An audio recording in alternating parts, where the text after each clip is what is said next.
O Senhor esteja convosco. Proclamação do Evangelho de Jesus Cristo segundo Marcos. Glória a vós, Senhor. Na cidade de Cafarnaum, um dia de sábado, Jesus entrou na sinagoga e começou a ensinar. Todos ficavam admirados com o seu ensinamento, pois ensinava como quem tem autoridade e não como os mestres da lei. Estava então na sinagoga um homem possuído por um espírito mau. Ele gritou: "Que queres de nós, Jesus Nazareno? Vieste para nos destruir? Eu sei quem tu és o Santo de Deus." Jesus o intimou: "Cala-te e sai dele." Então o espírito mau sacudiu o homem com violência, deu um grande grito e saiu. E todos ficaram muito espantados e perguntavam uns aos outros: "O que é isto?"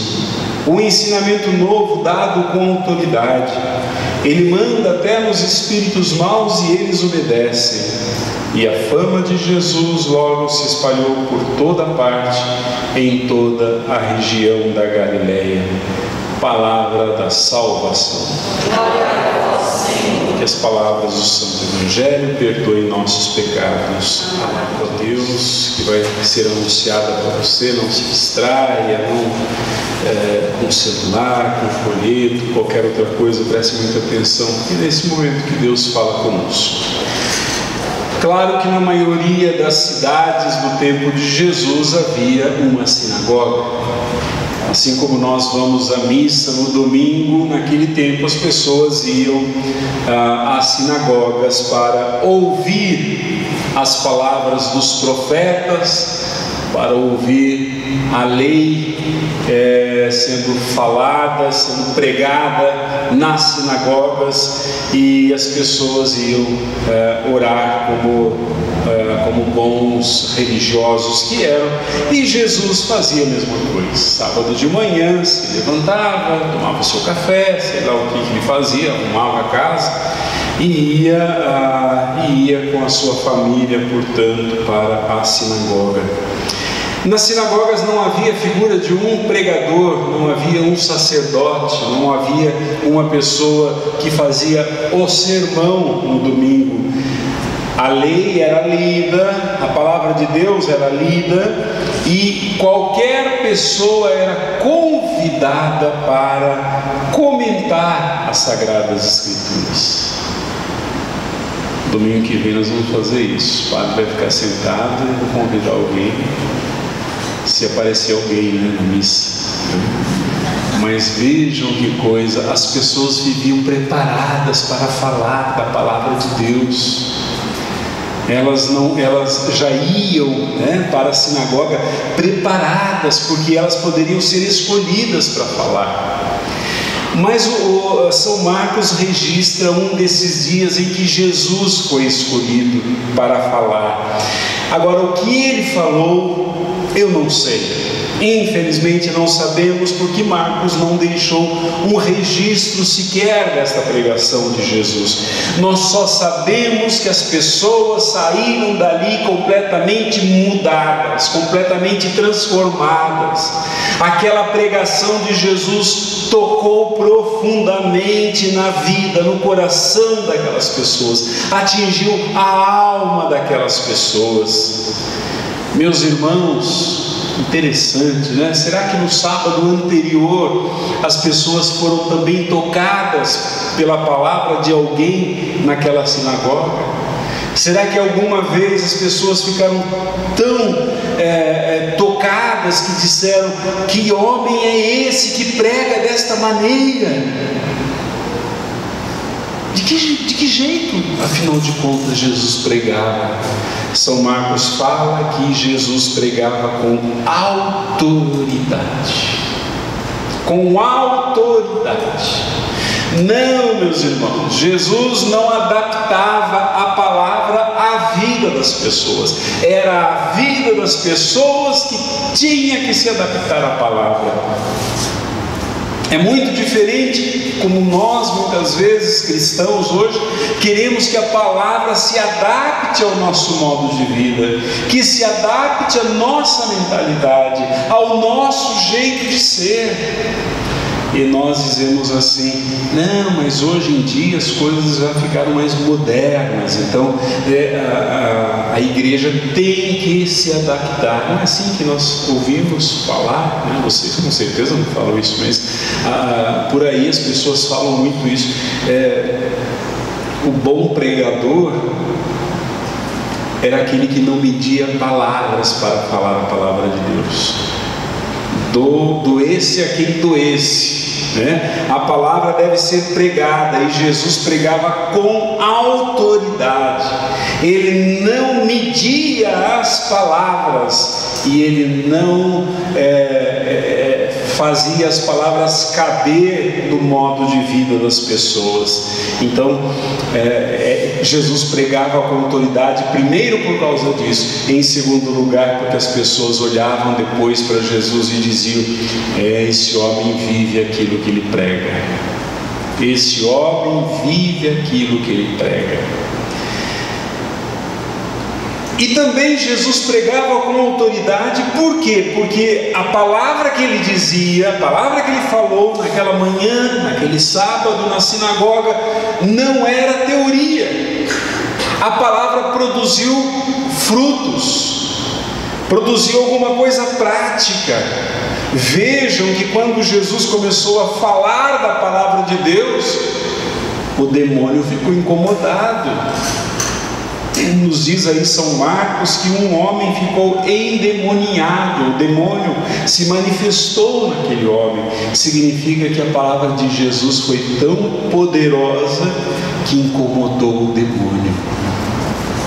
O demônio não se incomoda não com quem fala de Deus da boca para fora, não liga, não. O demônio não se incomoda quando nós só damos uma opinião a respeito da Bíblia. A palavra pregada tem que ter o efeito de revelar o demônio. Eu vou dizer uma coisa para vocês: a cada domingo na missa, assim como aquele homem levou os seus demônios particulares ali naquela sinagoga, naquele culto a Deus, nós trazemos nossos demônios nas missas em que participamos. Nós trazemos muitas vezes dentro da missa adultérios escondidos, mentiras que contamos para o cônjuge, tem pornografias escondidas, desejos e pensamentos diabólicos que passam pela nossa cabeça, sentimentos ruins, pensamentos ruins que passam pela nossa cabeça. E como aquele homem ali naquela sinagoga no sábado de manhã, todos nós trazemos um espírito mau dentro de nós. É interessante as palavras que o demônio fala para Jesus, né? O que você tem a ver conosco, ó Jesus de Nazaré? O que o Senhor tem a ver com a nossa vida? Isso não tem nada a ver com a nossa vida, nos deixe em paz. Meus irmãos, não é isso que o demônio fala no nosso ouvido quando a gente está vindo para a igreja. Ele fala assim bem baixinho para nós: escuta, o padre vai fazer um sermão hoje, mas não pense que é para você não, porque você não merece ouvir nada. Afinal de contas, você é uma pessoa ótima, uma pessoa caridosa, uma pessoa do bem. Quando você estiver saindo aqui da igreja, o demônio vai falar no seu ouvido: você sabe aquilo que o padre falou? Nada a ver com você. Pode ter a ver com outra pessoa, mas com você não. Você é uma pessoa ótima. O que tens a ver conosco, Jesus de Nazaré? O que isso tem a ver conosco? Eu fico imaginando aquele homem endemoniado ali, né? Ele gritando isso. O que isso tem a ver comigo? Nada. E aí o demônio fala assim: eu sei quem tu és. Olha que pretensão: eu sei quem tu és. Tu és o Santo de Deus. Aqui, São Marcos revela uma característica do demônio muito interessante. Quem é o demônio?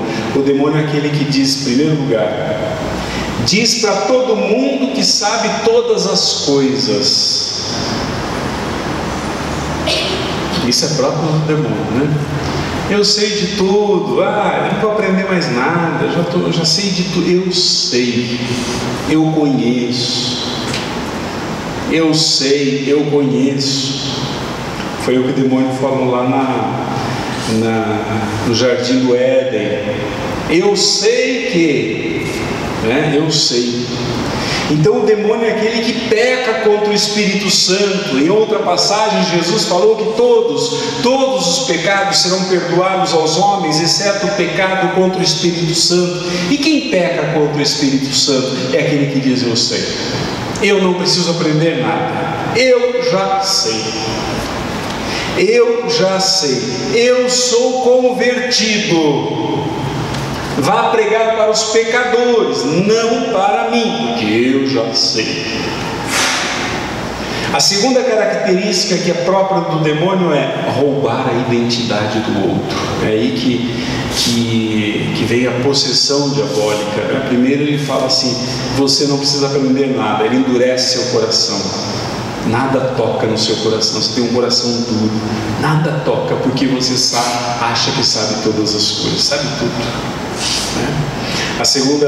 O segundo momento é quando ele rouba a sua identidade, e aí ele fala assim para você: olha, você não precisa mais ser você. Você serei eu. Deixa daqui, agora eu levo daqui, eu vou daqui, você não precisa fazer mais nada. E o demônio ele utiliza ele se mete nas coisas. Por exemplo, Jesus nunca revelou para ninguém quem ele era. O que o demônio faz? Revela aquilo que Jesus é.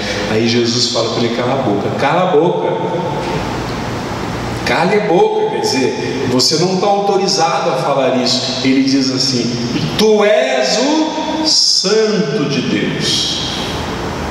Esta é uma revelação de Deus para aqueles que são os seguidores de Deus, aqueles que andam nos caminhos de Deus. Ele é um santo de Deus, e ele utiliza essa palavra para tentar dominar Jesus. Então, por que agora, outra questão que fica é: por que aquele homem ali na sinagoga estava tomado pelo demônio? Provavelmente porque a palavra de Deus não conseguia penetrar no seu coração. Ele ia todos os sábados na sinagoga. A palavra de Deus era falada, e ele não deixava que a palavra penetrasse no seu coração. Cuidado com isso, meus irmãos. Quando não deixamos a palavra de Deus penetrar no nosso coração, quando não temos docilidade, mas temos amargura no coração, dureza de coração, então o demônio toma conta do nosso coração. A palavra de Deus não penetra num coração endurecido. Uma pessoa que acha que tem a verdade, então Deus não penetra. É o demônio que consegue tomar aquele coração. E quando vence esse obstáculo, o demônio toma a identidade de uma pessoa.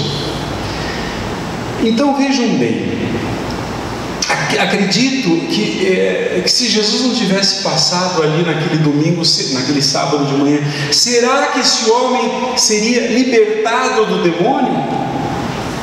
Mas tinha pessoas santas também ali na sinagoga, claro que tinha.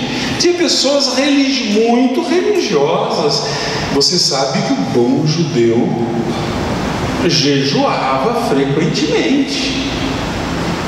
Não é igual católico que jejua, entre aspas, 2 vezes por ano, na quarta-feira de cinzas e na sexta-feira santa. Não, o bom judeu jejuava toda semana. Jejum e oração. Então, Olha quantas pessoas santas tinha ali na igreja. Mas pessoa santa é suficiente para libertar alguém das garras do demônio? Não. Pessoas que rezam muito conseguem libertar uma pessoa vítima do demônio? Não. Quer dizer, não basta ser santo, tem que ter autoridade. Autoridade não é uma pessoa poder dizer assim: pois eu, em nome de Jesus, tiro você, Satanás. Quanta bobagem, né? Quanta bobagem. Usar o nome de Jesus não significa ter autoridade coisíssima nenhuma. A autoridade não vem de um conhecimento apenas intelectual da Bíblia, da palavra de Deus, e nem de usar palavras de efeito para expulsar demônios. A palavra que tem poder é qual? A palavra que tem poder é aquela que eu pratico, não é aquela que eu digo. Não é aquela que eu digo. Lá nos Atos dos Apóstolos tem os exorcistas judeus. Eles viram que os apóstolos usavam o nome de Jesus para expulsar demônios. Eles foram num endemoniado e falaram: em nome de Jesus, saia desse corpo. Aí diz os Atos dos Apóstolos que os demônios pegaram e deram uma surra nos exorcistas, né? Para dizer que não basta só usar o nome de Jesus, você tem que andar na presença de Jesus, viver essa palavra antes de falar esta palavra. É nesse sentido que nós lemos em Isaías 55:11: assim acontece a palavra que a minha boca profere, não volta sem ter produzido seu efeito, sem ter executado minha vontade e cumprido a sua missão. Meus irmãos, temos que ressaltar que esse texto refletia a vida da comunidade cristã quanto ao lugar e o dia da semana em que acontece essa sessão de exorcismo. O lugar é uma sinagoga, o dia santificado dos judeus, o Shabat. Marcos não registra esses detalhes à toa. O Shabat é o sinal da aliança irrevogável de Deus com o seu povo Israel. É o memorial da escravidão no Egito e a libertação do povo. O sábado significa isso. O domingo não deveria significar menos para nós. Não, sabe? Bonito que você venha à missa porque você está cumprindo obrigação, porque está escrito lá, tanto no mandamento de Deus quanto no mandamento da igreja, a obrigação do cristão participar do domingo e da missa inteira. Inteira significa do começo ao fim, né? Tá bom, você cumpriu uma obrigação, mas cumprir a obrigação só é muito pouco.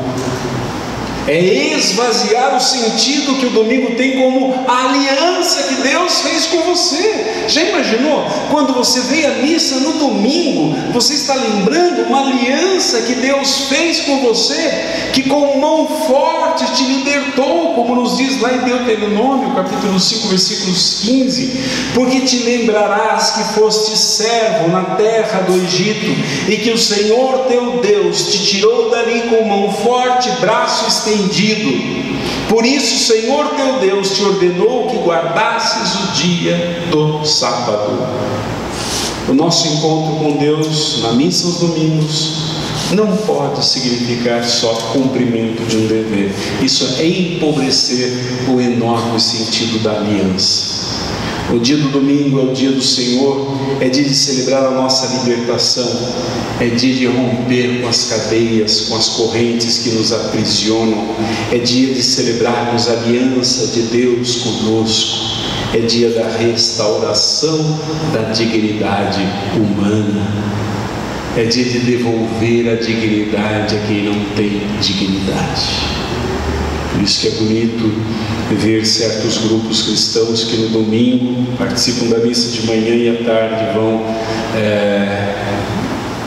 acolher mendigos de rua, usuários de drogas, pessoas passando fome nas ruas. Isso é domingo de verdade. É o dia de restauração da aliança de Deus com o seu povo. Vamos inclinar a nossa cabeça, fechar os nossos olhos diante do Senhor e perguntar para nós se verdadeiramente a palavra de Deus nos devolve a liberdade. Se quando estamos na missa, estamos realmente na missa de coração aberto, lembrando a aliança de Deus conosco, recordando a libertação, celebrando o dia da libertação em nossa vida. Ou será que vamos e ficamos incomodados com o tempo, com vontade de ir embora?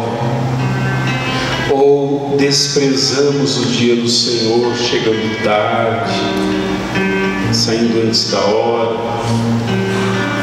sem consciência de que esse é o dia do Senhor, esse dia de ficar na sua presença? Peça ao Senhor que verdadeiramente te dê o sentido do seu dia e restaure em você a sua aliança. Creio em Deus Pai Todo-Poderoso.